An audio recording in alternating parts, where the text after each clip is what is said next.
নমস্কার বন্ধুরা, আমি সুলেখা রন্ধন রসিকে আপনাদের স্বাগত।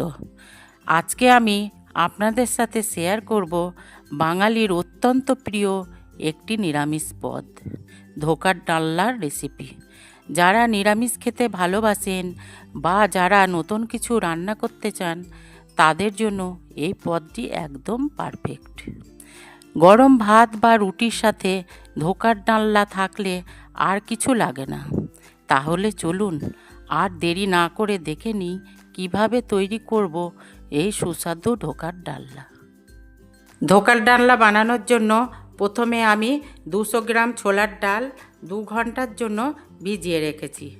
রান্নাটি করার জন্য প্রথমেই আমি নিয়েছি আদা পেস্ট, গরম মশলা, কাঁচা লঙ্কা, ধনে গুঁড়ো, চিনি, গোটা গরম মশলা, লঙ্কা গুঁড়ো, 2টি তেজপাতা, একটু মৌরি, শুকনো লঙ্কা, লবণ এবং সবশেষে হলুদ।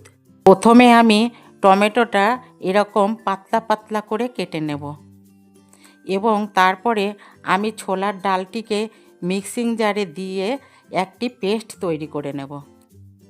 তারপরে আমি গ্যাসটিকে অন করে একটু তেল ব্রাশ করে ছোলার ডালের পেস্টটিকে দিয়ে হাত দিয়ে এরকম চেপে চেপে একটা গোল শেপ তৈরি করে নেব।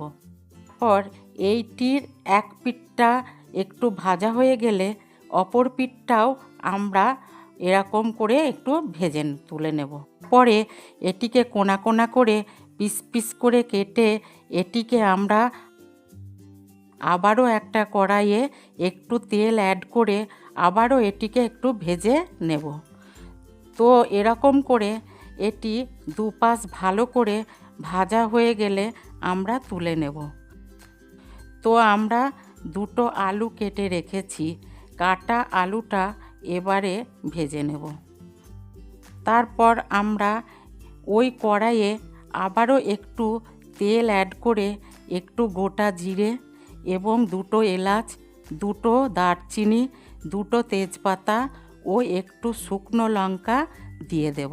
তারপরে এটিকে ভালো করে নেড়ে চেড়ে আমরা কেটে রাখা টমেটোগুলিকে এর মধ্যে অ্যাড করে দেব এবং একটু লবণ অ্যাড করে দেব যাতে টমেটোটা খুব তাড়াতাড়ি গলে যায়।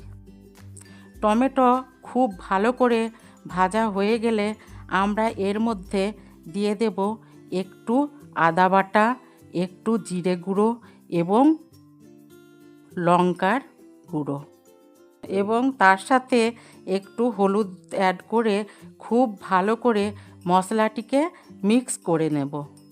তারপর মশলা থেকে তেল ছেড়ে দিলে আমরা এর মধ্যে অ্যাড করে দেব একটু শাহি গরম মশলা ও একটু কাশ্মীরি লঙ্কার গুঁড়ো। তারপরে এর সঙ্গে একটু টমেটো সস অ্যাড করে দেব এবং তার কিছুক্ষণ পরে আমরা এর মধ্যে পরিমাণ মতো ফুটিয়ে রাখা গরম জল দিয়ে দেব। একবার জলের সাথে মশলাগুলি খুব ভালো করে মিশে গেলে আমরা 2 মিনিট ঢাকনাটা দিয়ে দেব। এই সময় আমরা ঢাকনাটি খুলে ভেজে রাখা আলুগুলিকে এর মধ্যে দিয়ে দেব। এবারে স্বাদ মতো লবণটা অ্যাড করে নেব। কিছুক্ষণ পরেই ঢাকনাটিকে খুলে ভেজে রাখা ধোকাগুলিকে এর মধ্যে জলের সাথে খুব ভালো করে মিশিয়ে নেব। তারপরে ঢাকনাটিকে আবারও একবার দিয়ে কিছুক্ষণের জন্য ফুটিয়ে নেব। দেখুন এই সময় কিন্তু আমাদের গ্রেভিটা অনেকটাই পুরু হয়ে এসেছে এবং কালারটিও খুব সুন্দর হয়ে এসেছে। এবার আমি রান্নাটিকে ফিনিশ করার জন্য এর মধ্যে দিয়ে দেব 1 চামচ ঘি এবং একটু শাহি গরম মশলা এর মধ্যে দিয়ে দেব এবং সবশেষে কাঁচা লঙ্কা ও স্বাদের ব্যালেন্স করার জন্য একটু চিনি দিয়ে কিছুক্ষণ ঢাকা দিয়ে রেখে দেব। কিছুক্ষণ পর ঢাকনাটিকে খুলে আমি একটি পাত্রে ঢেলে নিলেই দেখুন আমাদের ধোকার ডালনা পুরোপুরি তৈরি হয়ে গেছে। ভিডিওটি যদি ভালো লেগে থাকে তাহলে ভিডিওটিকে লাইক এবং কমেন্ট করতে ভুলবেন না এবং চ্যানেলটি সাবস্ক্রাইব করে বন্ধুদের সাথে শেয়ার করে নেবেন। আজকে তাহলে এখানেই বিদায় নিচ্ছি। আবার দেখা হবে অন্য কোনো দিন নতুন কোনো রেসিপির সঙ্গে।